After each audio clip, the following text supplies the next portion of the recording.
Yes Prashant പറയണം മാഷേ. ഏതാ ബി ജെ പിയുടെ സംസ്ഥാന പ്രസിഡന്റ് ഒടുവിൽ ഈ ഈ ഉരുളക്കുപ്പേരി വർത്തമാനം പറഞ്ഞിട്ട് മാധ്യമങ്ങളെ അടക്കി നിർത്തുന്നതിന് പകരം സത്യസന്ധമായി മനസ്സ് തുറക്കാൻ തീരുമാനിച്ചിരിക്കുന്നു എന്ന് വേണം കരുതാൻ. ഇന്ന് ഉച്ചയ്ക്ക് അദ്ദേഹം പത്രസമ്മേളനം വിളിച്ചിട്ടുണ്ട് കോഴിക്കോട്. അദ്ദേഹം രാജിസന്നദ്ധനാണെന്ന് കേൾക്കുന്നു, രാജിസന്നദ്ധത പ്രഖ്യാപിക്കാനാണ് പത്രസമ്മേളനം എന്ന് കേൾക്കുന്നു. അതൊക്കെ തന്നെ രാഷ്ട്രീയക്കാരാണ്. ആത്മാർത്ഥമാണോ അതല്ല ഒരു തിരക്കഥയുടെ നാടകത്തിൻ്റെയൊക്കെ ഭാഗമാണോ നമുക്ക് അറിഞ്ഞുകൂടാ. യഥാർത്ഥത്തിൽ എന്തായിരിക്കും സുരേന്ദ്രൻ്റെ ഉദ്ദേശം? ഇത് നാടകമാണ് പക്ഷേ. ആണോ? നാടകമാണ്. സുരേന്ദ്രൻ പരാജയത്തിൻ്റെ ഉത്തരവാദിത്വം ഏറ്റെടുക്കാൻ തയ്യാറാണെന്ന് എനിക്ക് തോന്നുന്നില്ല. ലഭ്യമാകുന്ന വിവരങ്ങൾ അതൊക്കെയാണ്. പൊതുവെ ആ മണ്ഡലത്തിൽ നിന്ന് കിട്ടുന്നത് മുനിസിപ്പാലിറ്റിയിലെ കൗൺസിലർമാർ ഒത്തുചേർന്ന് കളിച്ച് തോൽപ്പിച്ചു എന്നാണ്. കൃഷ്ണകുമാറിനോടുള്ള അതൃപ്തിയും വിരോധവും ഒക്കെ നിമിത്തം കൗൺസിലർമാർ 18 കൗൺസിലർമാർ ഒത്തുചേർന്ന് തോൽപ്പിച്ചു. അത് അന്വേഷിക്കണം, അത് സഹപ്രഭാരിയെ അതിന് നിയോഗിക്കണം എന്നൊക്കെ സുരേന്ദ്രൻ കേന്ദ്ര നേതൃത്വത്തോട് ആവശ്യപ്പെട്ടതായിട്ടാണ് വിവരങ്ങൾ പുറത്തു വരുന്നത്. ഇപ്പോൾ നമുക്ക് പത്രസമ്മേളനം കഴിയുമ്പോൾ കുറച്ചുകൂടെ വ്യക്തമാവും ആ കാര്യം. പത്രക്കാർ ചോദിക്കുമല്ലോ. എങ്ങനെയൊക്കെ കേൾക്കുന്നുണ്ട്. പിന്നെ ശോഭാ സുരേന്ദ്രൻ അനുകൂലികൾ വോട്ട് മറിച്ചു പാലക്കാട്. കാരണം മുമ്പും ശോഭാ സുരേന്ദ്രൻ അവിടെ മത്സരിച്ചിട്ടുണ്ട്. അവർക്ക് ലോക്സഭയിലേക്കും നിയമസഭയിലേക്കും അവർ മത്സരിച്ചിട്ടുണ്ട്. അപ്പോൾ അതിൻ്റെ ഒരു വെളിച്ചത്തിൽ അവർക്ക് അവിടെ സ്വാധീനമുണ്ടെന്നും അവരവരുടെ അനുകൂലികളെ കൊണ്ട് വോട്ട് മറിപ്പിച്ചു എന്നുമൊക്കെയാണ് സുരേന്ദ്രൻ്റെ രണ്ടാമത്തെ ആരോപണം. ഇതെല്ലാം പ്രാദേശിക നേതൃത്വം, പാലക്കാട് ജില്ലാ നേതൃത്വം എന്ന് ഞാൻ പറയുന്നില്ല, അവിടുത്തെ പ്രാദേശിക നേതൃത്വം, പാലക്കാട് നിയമസഭാ മണ്ഡലത്തിലെ നേതൃത്വം ഇതിനെയൊക്കെ തള്ളിക്കളയുകയാണ്. യാതൊരു വിധത്തിലും അവരിതിനോടൊന്നും നിങ്ങൾ എന്ത് വേണേൽ പറഞ്ഞോ, പക്ഷെ തോൽവിയുടെ ഉത്തരവാദിത്വത്തിൽ നിന്ന് നിങ്ങൾക്ക് മാറാൻ പറ്റില്ല. കാരണമുണ്ട്, അവർ പറയുന്ന കാരണമുണ്ട്. പക്ഷേ സംസ്ഥാന പ്രസിഡന്റ് മണ്ഡലത്തിൽ ക്യാമ്പ് ചെയ്ത് തമ്പടിച്ച് ഇതിന് നേതൃത്വം കൊടുത്തതാണ്. ഇലക്ഷൻ പ്രവർത്തനങ്ങൾ നേതൃത്വം കൊടുത്തതാണ്. എന്നിട്ട് തോറ്റു. അപ്പോൾ ഈ ഓരോ പിന്നെ അല്ല, അങ്ങനെ വരുമ്പോൾ മാഷൊന്ന് ആലോചിച്ച് നോക്കണം. രാഷ്ട്രീയമായി ഒരു രാഷ്ട്രീയ ധാർമ്മികത ഉയർത്തിപ്പിടിച്ച് ഇതിൻ്റെ ഉത്തരവാദിത്വം ഞാൻ ഏറ്റെടുക്കുന്നു, പാർട്ടി പറയുന്നത് പോലെ ചെയ്യാം എന്ന് അത്രയെങ്കിലും പറയണ്ടേ? അതാണ് മര്യാദ. അതല്ലേ മര്യാദ. അദ്ദേഹം മാറണോ വേണ്ടോ എന്നൊന്നും പറയാൻ നമ്മൾ ആൾക്കാരല്ല. അദ്ദേഹം മാറിയാലും മാറിയില്ലെങ്കിലും നമുക്കൊന്നുമില്ല. നമ്മൾ ഈ വാർത്തയെ വിശകലനം ചെയ്യുന്നു എന്ന് മാത്രമേ ഉള്ളൂ.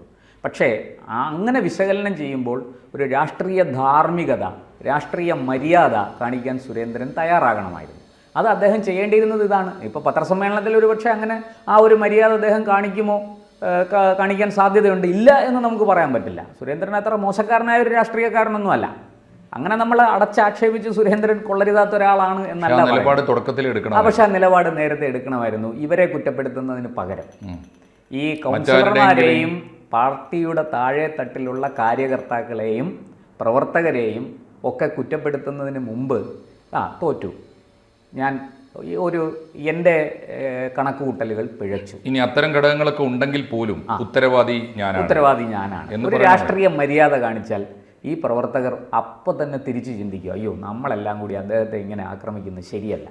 ഇവിടെ അതിന് പകരം അദ്ദേഹം വളരെ ധാർഷ്ട്യത്തോടു കൂടി ഈ വിഷയത്തിൽ അവരെ കുറ്റപ്പെടുത്തുകയും കുഴപ്പങ്ങളെല്ലാം അവരുടെ തലയ്ക്ക് വെക്കുകയും ചെയ്യുകയാണ്. അതൊരു നല്ല കാര്യമല്ല. 1.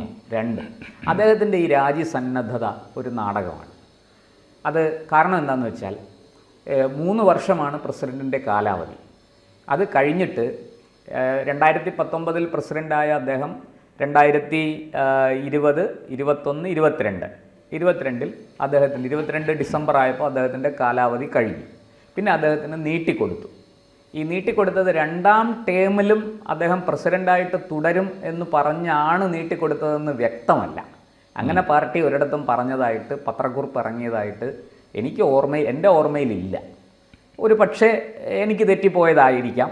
എന്തായാലും ഇരിക്കട്ടെ, അദ്ദേഹത്തിന് നീട്ടിക്കൊടുത്തു. 2ാം ടൈമാണെങ്കിലും നീട്ടിക്കൊടുക്കലാണല്ലോ. ഇപ്പോൾ ലോക്സഭാ തെരഞ്ഞെടുപ്പിൻ്റെയൊക്കെ പശ്ചാത്തലത്തിൽ അദ്ദേഹത്തിന് നീട്ടിക്കൊടുത്തു. പെട്ടെന്നൊരു മാറ്റം വരുത്തണ്ട എന്ന് കേന്ദ്ര നേതൃത്വം വിചാരിച്ചു കാണും. മാത്രമല്ല എന്താ പറയുക, ചില വിഷയങ്ങളൊക്കെ ഉണ്ടായെങ്കിലും ഈ 21 തെരഞ്ഞെടുപ്പിൽ ഉണ്ടായിരുന്ന ഏക സീറ്റ് നഷ്ടമായെങ്കിലും കാരണം സുരേന്ദ്രൻ വന്നിട്ട് അധിക ദിവസം ആകുന്നതിന് മുമ്പേ തെരഞ്ഞെടുപ്പ് നടക്കുകയായിരുന്നു അല്ലേ? 1 വർഷവും ചില്ലറ മാസം ഉള്ളപ്പോഴാണ് തെരഞ്ഞെടുപ്പ് നടന്നത്. അതെ 2021 ആ കാലത്ത് വളരെ ചെറിയൊരു കാലയളവാണ്. അപ്പോൾ ആ സമയത്ത് സുരേന്ദ്രനെ നമ്മൾ പിന്നെ അവിശ്വസിച്ച് സുരേന്ദ്രനെ മാറ്റി പാർട്ടിക്കുള്ളിൽ ഒരു ഇഷ്യൂ ഉണ്ടാക്കണ്ട, അദ്ദേഹത്തിന് കുറച്ചുകൂടെ സമയം കൊടുക്കാം, ന്യായമാണല്ലോ, ഒരാളിന് പ്രവർത്തിക്കാൻ ആവശ്യമായ സമയം കൊടുക്കണമല്ലോ, അങ്ങനെ കരുതി കേന്ദ്ര നേതൃത്വം നീട്ടിക്കൊടുത്തതാകാം. എന്തായാലും അദ്ദേഹത്തിന് അത് നീട്ടിക്കൊടുത്തു. പക്ഷെ ആ ഒരു എന്താ പറയുക, തിരിച്ചങ്ങോട്ട് ആ ഒരു കടപ്പാട് അദ്ദേഹം കാണിച്ചോ എന്ന് സംശയമുണ്ട്. ഇവിടെ ഇപ്പോൾ അതാണ് വന്നിരിക്കുന്നത്. ഈ വിവരങ്ങളൊക്കെ നമ്മളെ കൊണ്ടെത്തിക്കുന്നത് അങ്ങനൊരു പോയിന്റിലേക്കാണ്. ഇനി ഞെട്ടിക്കുന്ന മറ്റൊരു വിവരം ഞാൻ പറയാം. കേരളത്തിലെ പൊതുവെ സംഘപരിവാർ ഇപ്പം RSS ഇന്നയാളെ മത്സരിപ്പിക്കണം, ഹിന്ദു ഐക്യവേദി വന്നിട്ട് ഇന്നയാളെ മത്സരിപ്പിക്കണം എന്നൊന്നും പറയാറില്ല. പകരം അവർ ചില അഭിപ്രായങ്ങൾ പറയും. ഇന്നയാൾ മത്സരിച്ചാൽ കൊള്ളാമായിരുന്നു, ഇങ്ങനെ ഇന്നയാളിനെ കൂടെ പരിഗണിക്കുന്നത് നല്ലതാണ്. അങ്ങനെ ഒരു ഏറ്റവും കുറഞ്ഞത് ഒരു 3 പേരുകളെങ്കിലും വരും. ആ 3 പേരുകളിൽ പാർട്ടി നിർദ്ദേശിച്ച പേരാണ് കൃഷ്ണകുമാർ. ഇപ്പം ഞാൻ അറിഞ്ഞത് സുരേന്ദ്രൻ പാലക്കാട് മത്സരിക്കാൻ അദ്ദേഹത്തിന് താല്പര്യമുണ്ടായിരുന്നു. അതിനാണ് അദ്ദേഹത്തിൻ്റെ ഏറ്റവും അടുത്ത ആളിനെ, കോഴിക്കോടുള്ള രഘുനാഥിനെ അവിടെ പ്രഭാരിയാക്കി അദ്ദേഹം നിയോഗിച്ചത്.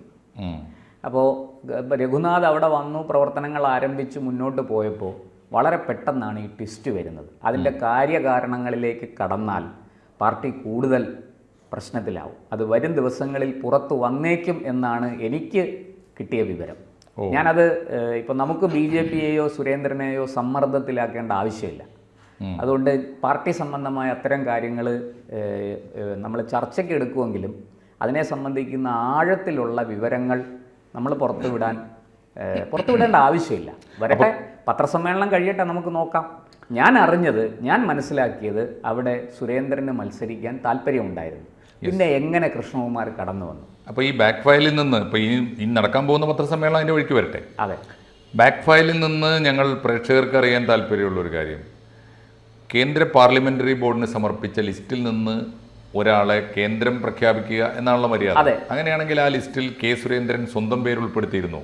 കെ സുരേന്ദ്രൻ സ്വന്തം പേര് ഉൾപ്പെടുത്തിയിരുന്നില്ല എന്നാണ് എനിക്ക് അവസാനം കിട്ടിയ വിവരം. അതിന് പകരം ഈ സംഘപരിവാറിൽ നിന്ന് ചില പേരുകൾ ഉയർന്നു കേട്ടു. ആ പേരുകൾ അദ്ദേഹം ഉൾപ്പെടുത്തി. കാരണം ആ പേരുകൾ ഉൾപ്പെടുത്താതിരിക്കാൻ പറ്റില്ല, വിവിധ ക്ഷേത്രങ്ങളിൽ നിന്ന് വരുന്നല്ലേ, BJP അതിൻ്റെ ഭാഗമാണല്ലോ. അപ്പോൾ ആ പേരുകൾ ഉൾപ്പെടുത്തി.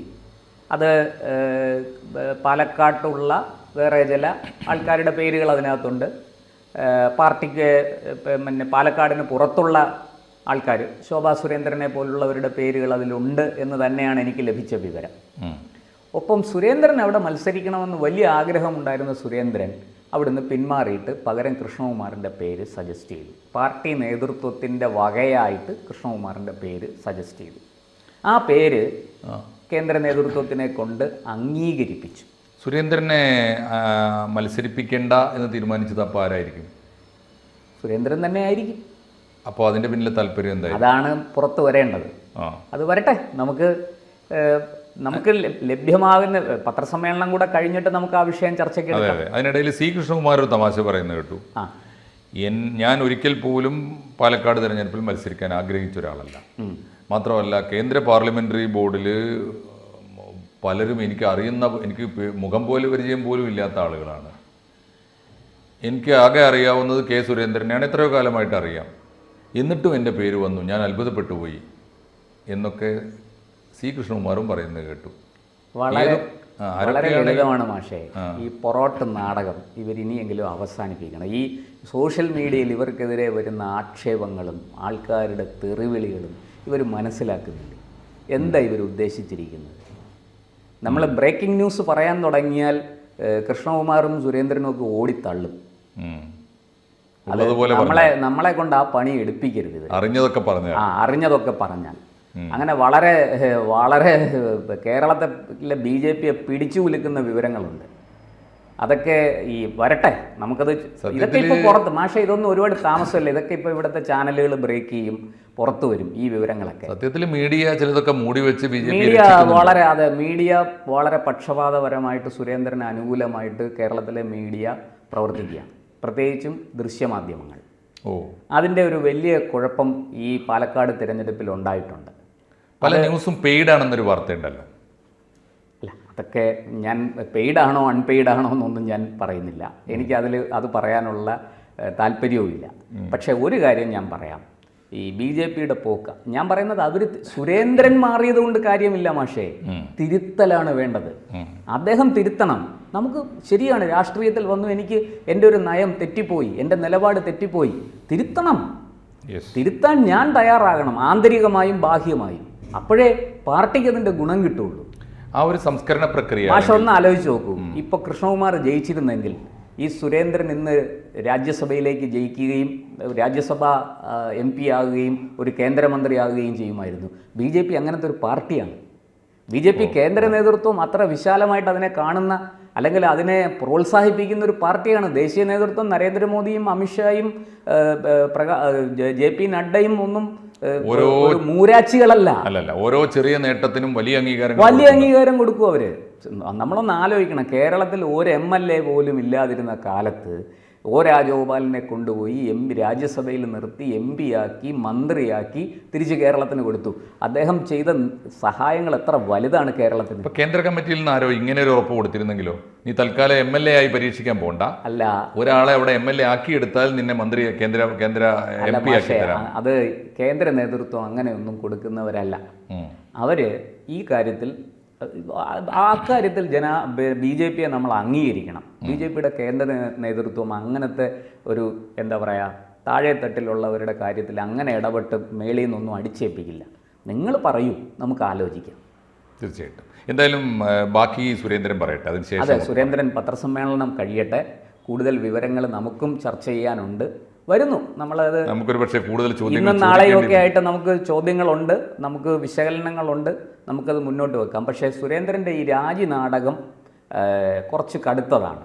കുറേ കൂടി ആത്മാർത്ഥതയോടുകൂടി പ്രവർത്തകരോട്, ജനങ്ങളോട്, പാർട്ടിയോട് ഒക്കെ പെരുമാറണം അദ്ദേഹം എന്ന് ഈ അവസരത്തിൽ പറയാൻ ഞാൻ ആഗ്രഹിക്കുകയാണ്.